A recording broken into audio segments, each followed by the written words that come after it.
Kpaceguy here. What's going on, YouTube? Welcome back to the channel, and today I'm bringing you the Jamo C91 version 2s, the concert series. I absolutely love the looks of these. Jamo knocks it out of the park with design. And if you're not familiar, Klipsch owns Jamo. They are a brand within each other.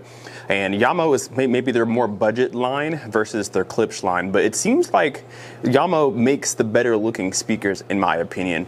These particular ones obviously are in the white ash finish. I love white speakers, and Jamo's white speakers are some of the best looking speakers that you can get, but they do come in course a black ash or a apple, and it looks really nice. A dark apple wood looks really good too, but I am a huge fan of a white speaker with a gray grill. It's one of the best looking speakers you can find. But I picked these up for $1.99 on Amazon for review for you guys.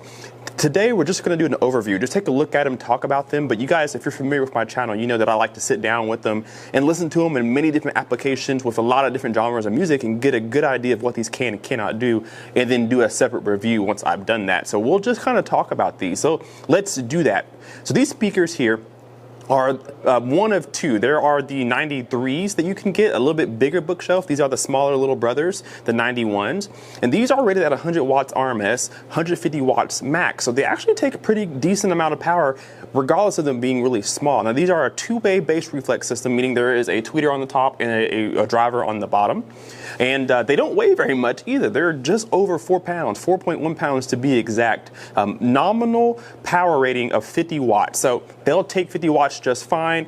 Most of your receivers out there will do that, but they'll take maximum 150 watts. So they're good with any receiver.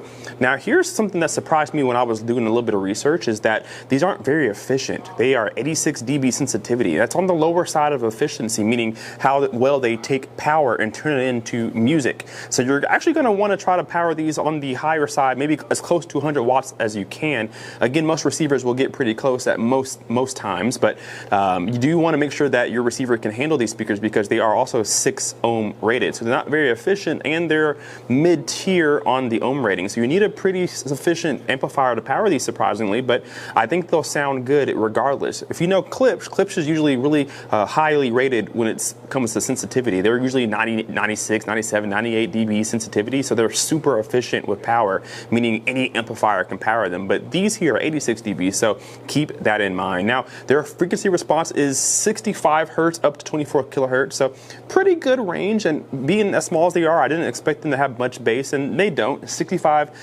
is around the mid-range bass, so you're definitely going to want to pair these with a subwoofer if you're using them for home theater, and maybe even if you're using them for 2-channel music, you still want to try to get a subwoofer with these. And so you can take some of that heavy bass off of these and let them play where they're more naturally meant to play. So 65 hertz is their lowest extension, so pair these with a subwoofer, but I'm going to be using these for 2-channel music, not so much home theater. If you do use these for home theater, I recommend using them as your surround speakers. They may do okay with the front stage, but surround is probably what these are more made for. Being smaller, you can kind of hide them away, blend them against a white wall, they'll blend into the background, but otherwise I'd probably just go with the surround sound application for sure. So there were a few little goodies inside the box. So of course you get your user's manual, tells you how to set it up, gives you a little more insight on the specifications, and then they do have some rubberized feet inside the bag as well. These are really nice. So if you're going to use these on a desk or maybe a stand, you can kind of decouple them from whatever they're going to sit on, and so they won't vibrate the material that they're sitting on. So you do have quite a bit of feet. Looks to be like 12 feet here in total, so four, and then you have some spares if you want some. And then of course these grills here, which I love the look of them, they're magnetic. $199 and you're getting magnetic grills.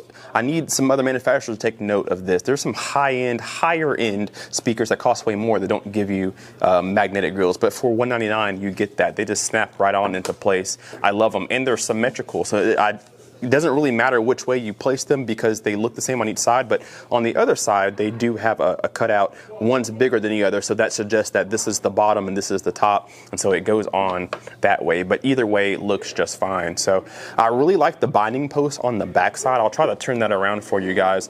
The binding posts look really, really nice too. High quality for $199. Now they're not bi-wireable or bi-ampable. There's only two, so there's a black and a red, a positive and negative, but they do accept banana plugs. That's really nice to see. So if you're using banana plugs, you can use those.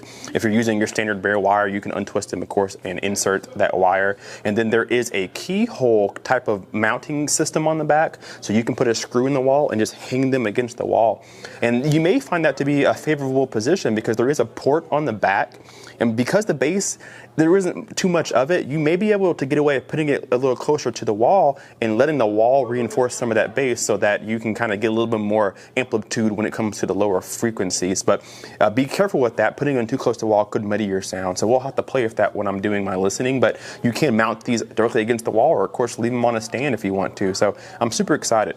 So there are some really cool styling cues with this too. So again, I like the little wood finish here. It looks really good with the lines going downwards. You have a cool design too with kind of the front fascia here. It has a little, I guess you can call it like a bow. And you guys can kind of see that. It kind of sticks out. Turn it this way. You guys can see a little bit better. It sticks out a little bit and adds like this little touch to it. Again, Jamo seems to make some really good designs when it comes to speakers. Tweeters here sitting in some kind of a waveguide, so that's going to help disperse the sound kind of to a bigger area. And then this dust cap also acts as a phase plug. Just better overall clarity and sound, especially with high excursion. Speaking of high excursion, this driver here has actually pretty big surround for this little speaker. So I'm expecting this to travel very far and give us some really clean sound at high volume. So what I'm going to do, guys, I'm going to take these back home. I'm actually at my dealership right now, Frankfurt Toyota, doing a video because I had some spare time. I'm going to take these back home and I'm going to put them in my home theater and I'm going to listen to them actually in the front stage, play some music and movies and see how they sound.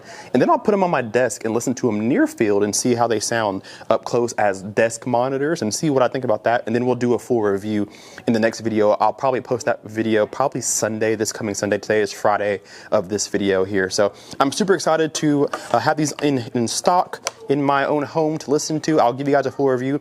Leave me a comment down below and let me know, have you guys heard these yet yourself? They're not necessarily new, so they've been out there for a while, but tell me, have you heard these, or maybe some of the bigger brothers?